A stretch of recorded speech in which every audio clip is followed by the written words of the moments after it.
നമസ്കാരം. ഞാൻ Kalamandalam Girija Ramdas. Nandanam artistic arena എന്ന എൻ്റെ യൂട്യൂബ് ചാനലിലേക്ക് എല്ലാവർക്കും സ്വാഗതം. ഞാൻ ഇന്നിവിടെ പറയാൻ പോകുന്ന വിശ്വാസം, കടുക് വീണാൽ ലഹള എന്ന് പറയുന്നത് ശരിയാണോ എന്നുള്ളതിനെക്കുറിച്ചാണ്. അതായത് യുക്തിപരമായി ചിന്തിച്ചാൽ കടുക് വീണാൽ ലഹള തന്നെയാണ്. അതായത് കടുകെന്ന് പറയുന്നത് വളരെ ചെറിയ ഒരു വീട്ടാവശ്യത്തിന് ഉപയോഗമുള്ളൊരു വസ്തു.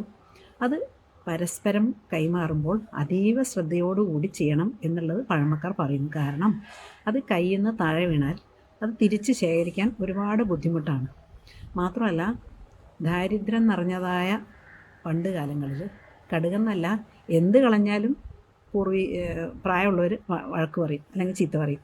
അതായത് കടുക് വീണാൽ വഴക്ക് പറഞ്ഞാൽ അതൊരു ലഹളയായി മാറും.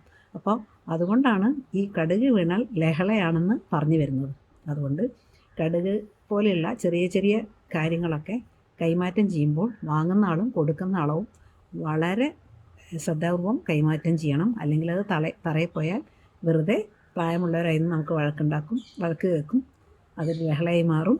അങ്ങനെ ലഹളയായി മാറാതിരിക്കാൻ എല്ലാ വീട്ടമ്മമാരും ശ്രദ്ധിക്കുക. അപ്പോൾ ഇതിൽ നിന്നാണ് കടുക് വീണാൽ ലഹളയാണെന്നുള്ള ചൊല്ല് ഉരുത്തിരിഞ്ഞ് വന്നത്. നന്ദി, നമസ്കാരം.